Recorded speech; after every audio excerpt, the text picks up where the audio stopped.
Sa gitna ng Luzon, may isang baryo na napapaligiran ng mga palayan at matatayog na bundok.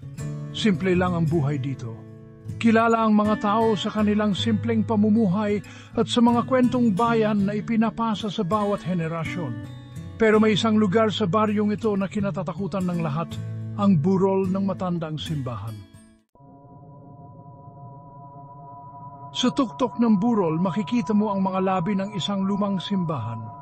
Sinasabi ng mga matatanda na matagal na itong inabandona matapos itong masira ng isang malakas na lindol.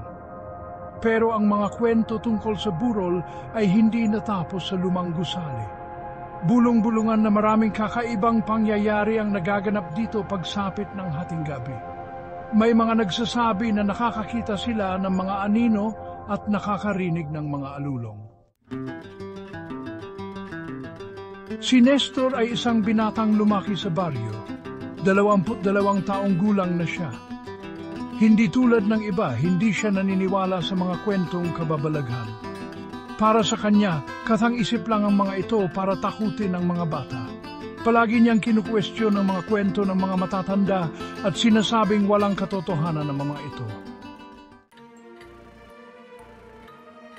Isang gabi, habang nagiinuman si Nestor kasama ang kanyang mga barkada, napag-usapan nila ang tungkol sa burol ng matandang simbahan.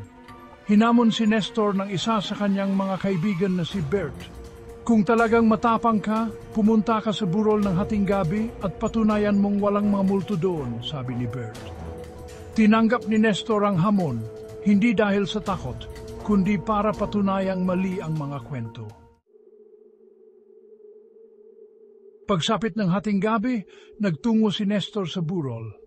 Malakas ang tibok ng kanyang puso, hindi dahil sa takot, kundi dahil sa excitement. Naisip niya na mapapatunayan na niya sa lahat na walang dapat ikatakot. Pero habang papalapit siya sa tuktok, nagsimulang umihip ang malamig na hangin. Ang mga dahon sa paligid ay nagsisipag galawan na parang may mga matang nakamasid sa kanya. Nang marating niya ang lumang simbahan, biglang tumahimik ang paligid. Wala nang ingay ng insekto o huni ng ibon. Tanging ang lagaslas ng kanyang hininga na lamang ang kanyang naririnig. Biglang may narinig siyang kaluskos sa likuran niya. Dahan-dahan siyang lumingon, pero wala siyang nakita. Ilang sandali pa, may narinig siyang alulong na nagmumula sa loob ng simbahan. Hindi ito pangkaraniwang alulong ng hayop. Ito ay alulong na puno ng sakit at paghihirap. Nanginig sa takot si Nestor. Hindi niya maipaliwanag ang kanyang nararamdaman. Biglang may naramdaman siyang malamig na kamay na humawak sa kanyang balikat. Napasigaw siya at tumakbo pababa ng burol, hindi lumilingon. Hindi niya alam kung gaano katagal siyang tumakbo, basta ang alam niya ay kailangan niyang makalayo sa lugar na iyon. Nang makarating siya sa baryo, hingal at takot na takot si Nestor. Hindi siya makapaniwala sa kanyang naranasan. Ang dating hindi naniniwala sa mga multo ay nakaranas ng kababalaghan. Mula noon, hindi na muling pinag-usapan ni Nestor ang tungkol sa burol ng matandang simbahan. Nagbago rin ang kanyang ugali. Naging tahimik siya at laging malalim ang iniisip. Kumalat sa buong baryo ang kwento ng karanasan ni Nestor.